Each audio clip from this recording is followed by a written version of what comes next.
ആത്മജ്യോതിയിലേക്ക് സ്വാഗതം. എന്നോട് ഈ അടുത്തിടെയായിട്ട് ഒരുപാട് പേര് ചോദിച്ച ചോദ്യമാണ്, കുടുംബത്തിൽ സ്വസ്ഥതയില്ല, ഭാര്യയും ഭർത്താവും തമ്മിൽ കലഹമാണ്. ഇത്രയും നാൾ കുറച്ച് അസ്വാരസ്യങ്ങളുണ്ടായിരുന്നെങ്കിലും ഇപ്പോൾ അടുത്തിടെയായിട്ട് കുറച്ചധികമാണ്. എന്താണ് പരിഹാരം? ഞാനൊരു ചെറിയ കഥ പറഞ്ഞിട്ട് അതിൻ്റെ പരിഹാരം പറയാം. നമ്മുടെ സമുദ്രമന്ഥനം നടക്കുന്ന സമയത്ത് അമൃത് പൊങ്ങി വരികയും അത് ദേവന്മാർക്ക് മാത്രം ഭക്ഷിക്കണം എന്നുള്ള ഉദ്ദേശത്തോടു കൂടി ഭഗവാൻ വിഷ്ണു മോഹിനി രൂപമെടുത്തു ദേവന്മാർക്ക് മാത്രം അമൃത് പകർന്നു കൊടുക്കുകയും അസുരന്മാർക്ക് ഡ്യൂപ്ലിക്കേറ്റ് അമൃതമാണ് കൊടുത്തത്. അപ്പോൾ ഇത് മനസ്സിലാക്കിയ സ്വരഭാനു എന്ന ഒരു അസുരൻ ദേവന്മാർക്കിടയിൽ വന്നിരിക്കുകയും അമൃത് ഭക്ഷിക്കുകയും ചെയ്തു. സൂര്യനും ചന്ദ്രനും ഇത് മനസ്സിലാക്കുകയും അവർ ഭഗവാനോട് വിഷ്ണുവിനോട് പറഞ്ഞു, ഭഗവാനെ, ഇത് സ്വരഭാനു എന്ന അസുരനാണ്, ഇത് അമൃത് ഭക്ഷിച്ചിരിക്കുന്നു. ഭഗവാൻ അപ്പോൾ സുദർശന ചക്രമെടുത്തു സ്വരഭാനുവിൻ്റെ ശിരസ് ഛേദിച്ചു. അങ്ങനെ സ്വരഭാനുവിൻ്റെ ശിരസ് തലഭാഗം രാഹുവായും ഉടല് ബാക്കിയുള്ള ഭാഗം കേതുവായി മാറിയെന്നാണ് കഥ. അപ്പോൾ അന്ന് മുതൽ രാഹുവിനും കേതുവിനും സൂര്യനോടും ചന്ദ്രനോടും വല്ലാത്ത പകയാണ്. അവസരം കിട്ടുമ്പോഴൊക്കെ ഇവർ സൂര്യനും ചന്ദ്രനും പണി കൊടുത്തുകൊണ്ടേയിരിക്കും. അപ്പോൾ ഈ ഒരു കഥ നമ്മുടെ മനസ്സിലിരിക്കട്ടെ. അപ്പം നമ്മുടെ ജാതകത്തിൽ ഇപ്പോൾ ചന്ദ്രൻ്റെ കൂടെ കേതു ഇരിക്കുകയാണെങ്കിൽ ഏത് ഭാവത്തിലിരുന്നാലും നമുക്ക് ആ വ്യക്തിക്ക് ഒരു മാനസികമായിട്ടുള്ളൊരു അസ്വസ്ഥത ഉണ്ടാവും. കാരണം കേതു സ്വസ്ഥത കൊടുക്കില്ല. ചന്ദ്രനാണെങ്കിൽ മനസ്സിന് എപ്പോഴും ഹാപ്പി ആയിരിക്കണം, സമാധാനമായിട്ടിരിക്കണം എന്നാണ് ആഗ്രഹം. പക്ഷേ കേതു സമ്മതിക്കില്ല. അപ്പോൾ ജാതകത്തിൽ കേതുവും മൂണും ചന്ദ്രനും ഒരുമിച്ചിരിക്കുന്നവർക്ക് ഇങ്ങനെ ഒരു അസ്വസ്ഥതകൾ ഉണ്ടാവും. എന്നാൽ ഈ വ്യക്തികൾക്ക് ഇത് പുറത്ത് പറയാനും പറ്റില്ല. അവർക്ക് സംഘർഷമാണ്, അല്ലെങ്കിൽ അവർ സ്ട്രെസ്ഡാണ്, അവർക്ക് മാനസിക പിരിമുറുക്കമുണ്ട്, അല്ലെങ്കിൽ ഒത്തിരി സമാധാനം ആവശ്യമുണ്ട് എന്നുള്ളത് അവർക്ക് പുറത്ത് പറയാനും പറ്റില്ല. അങ്ങനെയായിരിക്കും ആ വ്യക്തികളുടെ അവസ്ഥ. കൂടാതെ ഇപ്പോൾ ജാതകത്തിൽ 6ാം ഭാവത്തിലോ 8ാം ഭാവത്തിലോ ആണ് കേതു ചന്ദ്രൻ്റെ ഒപ്പം ഇരിക്കുന്നതെങ്കിൽ ആ വ്യക്തികൾക്ക് കുറച്ചധികം പ്രശ്നങ്ങളുണ്ടാവും. എന്നാൽ അതിൻ്റെ കൂടെ ഇപ്പോൾ പുരുഷന്മാർക്കാണെങ്കിൽ ശുക്രൻ, വീനസ്, അവരുടെ ഭാര്യയുടെ സ്ഥാനമാണ് ശുക്രൻ. അപ്പോൾ ശുക്രൻ വന്നിട്ട് 6th ഹൗസിൽ മാസും കേതുവും കൂടി ഇരിക്കുകയാണ് ഒരു സ്ത്രീയുടെ കാര്യത്തിൽ, ഒരു ലേഡിയുടെ കാര്യത്തിൽ. അപ്പോൾ ഭർത്താവിൻ്റെ കൂടെ കേതു, അതായത് മാസിൻ്റെ കൂടെ കേതു ഇരിക്കുകയാണ്. അപ്പോൾ ഓൾറെഡി അവിടെ ഒരു ചെറിയ ഒരു ഇഷ്യൂസൊക്കെ ലൈഫിലുണ്ട്. പക്ഷേ എങ്കിലും അവർ സർവൈവ് ചെയ്ത് പോകുന്നുണ്ട്. ആ സമയത്ത് ഗോചറിലുള്ള ഒരു മൂണ് അതിൻ്റെ മുകളിലൂടെ ട്രാൻസിറ്റ് ചെയ്ത് പോകുമ്പോൾ ഇപ്പോൾ ശനിയുടെ ദൃഷ്ടിയും ഉണ്ടെങ്കിൽ, അല്ലെങ്കിൽ ശനിയുടെ ട്രാൻസിറ്റും ആ ഒരു ഹൗസിൻ്റെ മുകളിലൂടെ കടന്നു പോവുകയാണെങ്കിൽ, അതായത് ശനി എന്ന് പറഞ്ഞാൽ 2.5 വർഷം ഉണ്ടാവും. അപ്പോൾ 2.5 വർഷം ആ ഒരു ഫാമിലി ലൈഫിൽ ഒത്തിരി പ്രശ്നങ്ങൾ ഉണ്ടാവാൻ സാധ്യത കൂടുതലാണ്. പിന്നെ ആ സമയത്ത് 2.5 ദിവസം അതുവഴി ഒരു ട്രാൻസിറ്റ് ചെയ്യുന്നുണ്ടെങ്കിൽ, കടന്നു പോകുന്നുണ്ടെങ്കിൽ, മാനസികമായിട്ട് ഉള്ള പ്രശ്നം എക്സ്ട്രീം ആയിരിക്കും. നമുക്ക് 2 ദിവസത്തേക്ക് ഭയങ്കര അധികം പ്രോബ്ലം ഉണ്ട് എങ്കിലും ഈ 2 ദിവസത്തേക്ക് അധികം പ്രശ്നമാണ്. ഇത് എന്താണ് ഇങ്ങനെ സംഭവിച്ചത്? നമ്മൾ പോലും പ്രതീക്ഷിക്കാത്ത കാര്യങ്ങളായിരിക്കും ആ സമയത്ത് സംഭവിക്കുക.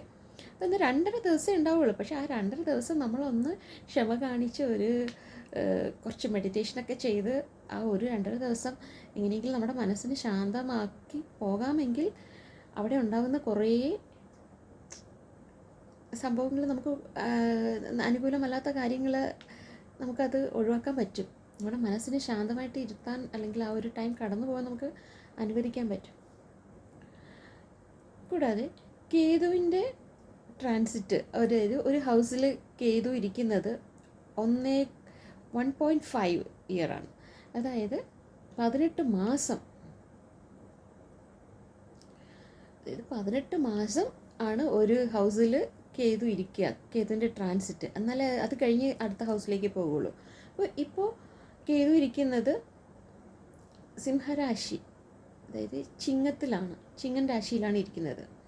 അപ്പോൾ ഈ ഡിസംബർ മാസം ആകണം, 2026 ഡിസംബർ ആകുമ്പോഴേക്ക് അതിൻ്റെ പൊസിഷൻ മാറുള്ളൂ. അപ്പോൾ അതുവരയ്ക്കും ഇപ്പോൾ ഫാമിലി ലൈഫിൽ പ്രോബ്ലം, അല്ലെങ്കിൽ ഈ ചിങ്ങരാശിയിൽ മാസ് ഓർ വീനസ് ഒരു കേതു കൺജങ്ഷനിലൂടെ ഇരിക്കുകയാണെങ്കിൽ, കേതുവിൻ്റെ കൂടെ ഇരിക്കുന്ന ആൾക്കാർക്ക് ഒരു ഡിസംബർ മാസം വരെ നിങ്ങൾ ഒന്ന് ക്ഷമയോടുകൂടിയൊക്കെ ജീവിച്ച് പോവുകയാണെങ്കിൽ, ആ സമയം കടന്നു പോകാൻ അനുവദിച്ചാൽ നിങ്ങളുടെ ഫാമിലി ലൈഫ്, അല്ലെങ്കിൽ നിങ്ങൾ ഇപ്പോൾ നിങ്ങളുടെ ഉള്ള കുടുംബജീവിതം നിങ്ങൾക്ക് അത് തകരാതെ നോക്കാൻ സാധിക്കും. അപ്പോൾ ഈ കാര്യം ഒന്ന് മനസ്സിൽ വെച്ചേക്കുക. ഇനി നമുക്ക് ഇതിൻ്റെ പരിഹാരം എന്തെന്ന് നോക്കാം. ഇപ്പോൾ ഈ കൺജങ്ഷൻ, അല്ലെങ്കിൽ 6th ഹൗസിലും 8th ഹൗസിലും Ketu, Venus, Ketu Mars with moon, കേതുവും ചന്ദ്രനും ചൊവ്വയും ഒരുമിച്ചിരിക്കുകയാണെങ്കിലോ, കേതുവും ചൊവ്വയും വീനസും ഒരുമിച്ചിരിക്കുകയാണെങ്കിലോ, നമുക്ക് ആ ഒരു പ്രോബ്ലം ഹീലാകാൻ വേണ്ടിയിട്ട് ഗുരു, നമ്മുടെ ഹോറോസ്കോപ്പിൽ, നമ്മുടെ ജാതകത്തിൽ ഗുരുവിൻ്റെ പൊസിഷൻ നല്ലതാണെങ്കിൽ, വേറെ അഫ്ലിക്ഷൻസ് ഒന്നുമില്ല, വേറെ ക്രൂരഗ്രഹങ്ങളുടെ ഒരു ദൃഷ്ടിയൊന്നും പെടാതെ ഗുരു പവർഫുള്ളായിട്ടിരിക്കുകയാണെങ്കിൽ, ഗുരുവിൻ്റെ ദൃഷ്ടി ഈ നമ്മുടെ വീനസിൻ്റെ മേളിലോ മാസിൻ്റെ മേളിലോ, അല്ലെങ്കിൽ ഈ 6th ഹൗസിലോ 8th ഹൗസിലോ ഗുരുവിൻ്റെ ദൃഷ്ടി പെടുകയാണെങ്കിൽ, അല്ലെങ്കിൽ ഗോചരത്തിലുള്ള ഗുരുവിൻ്റെ ഒരു ദൃഷ്ടി, അല്ലെങ്കിൽ ഗോചരത്തിലുള്ള ഗുരുവിൻ്റെ ഒരു ദൃഷ്ടി അതൊരു ഹീലിംഗ് പോലെ കിട്ടുകയാണെങ്കിൽ നമുക്ക് ഈ പ്രോബ്ലംസൊക്കെ കുറഞ്ഞിരിക്കും. ഇപ്പോൾ അങ്ങനെ ഇല്ല എങ്കിൽ നമുക്ക് ഗുരുവിൻ്റെ അധിപതി ആരാണ്? നമുക്ക് വിഷ്ണു ഭഗവാനാണ്. ഭഗവാനെ വിളിച്ച് പ്രാർത്ഥിക്കാം. ഭഗവാന്റെ പ്രീതി ലഭിച്ചാൽ, ഭഗവാന്റെ കടാക്ഷം ലഭിച്ചാൽ ഈ പ്രോബ്ലംസൊക്കെ ഹീലാകും. നമ്മളിപ്പോൾ ഏതൊരു ജ്യോത്സ്യൻ്റെ അടുത്ത് ചെന്നിട്ടും കുടുംബ പ്രശ്നങ്ങളൊക്കെ പറയുമ്പോൾ ഏറ്റവും കൂടുതൽ പറയുന്ന റെമഡിയാണ് വ്യാഴാഴ്ച ദിവസം വിഷ്ണു ക്ഷേത്ര ദർശനം നടത്തുക, ഭഗവാന് പാൽപ്പായസം വഴിപാട് നടത്തുക. അപ്പോൾ അതാണ് മെയിനായിട്ടുള്ള ഒരു റെമഡി. നമ്മൾ ഗുരുവിൻ്റെ ഒരു ദൃഷ്ടി നമ്മുടെ ഗ്രഹങ്ങളുടെ മേലുണ്ടെങ്കിൽ ഈ പ്രോബ്ലംസ്, എന്ത് തന്നെ പ്രോബ്ലംസ് ആയാലും അതൊക്കെ ഒന്ന് ഹീലാകും. കൂടാതെ നമുക്ക് പൗർണമി ദിവസം കഴിയുമെങ്കിൽ വീട്ടിൽ പാൽപ്പായസം ഉണ്ടാക്കുക. നമ്മൾ തന്നെ ഉണ്ടാക്കുക. ഇപ്പോൾ അമ്പലത്തിൽ പോകാൻ കഴിയാത്തവർക്ക് പാൽപ്പായസം ഉണ്ടാക്കുക. ഒരു ബൗള് നമ്മൾ വിളക്ക് വയ്ക്കുന്ന സമയത്ത് ഭഗവാന്റെ മുന്നിൽ വയ്ക്കുക. പിന്നെ ഒരു ബൗളിലുള്ളത് നല്ല മൂണിൻ്റെ ലൈറ്റ് കിട്ടുന്ന സ്ഥലത്ത് ചന്ദ്രഭഗവാന് സമർപ്പിക്കാം. ആ മൂണിൻ്റെ എനർജി ആ ദിവസം ആ ബ്ലെസ്സിങ്സ് ഉണ്ടാകും. അപ്പോൾ എന്നിട്ട് അതിന് കുറച്ച് നേരം നമ്മളത് വെച്ചതിന് ശേഷം ആ ഒരു പായസം നമ്മൾ വീട്ടിലുള്ളവർക്ക് എല്ലാവർക്കും കൊടുക്കാം, ഭക്ഷിക്കാം. എല്ലാവരും കഴിക്കുന്നത് നല്ലതാണ്. ആ മൂണിൻ്റെ ഒരു എനർജി, ആ ഒരു ഹീലിംഗ് പവർ ആ പായസത്തിലുണ്ടാകും. ഭഗവാന്റെ ബ്ലെസ്സിങ്സ് ഉണ്ടാകും. അപ്പോൾ ഇങ്ങനത്തെ കുഞ്ഞു കുഞ്ഞു റെമഡീസൊക്കെ ചെയ്യാം. നമുക്ക് ആ സമയം കടന്നു പോകാൻ അനുവദിക്കാം. എല്ലാവർക്കും കുടുംബത്തിൽ സന്തോഷവും സമാധാനവും ഉണ്ടാവട്ടെ എന്ന് ആശംസിക്കുന്നു. Thank you.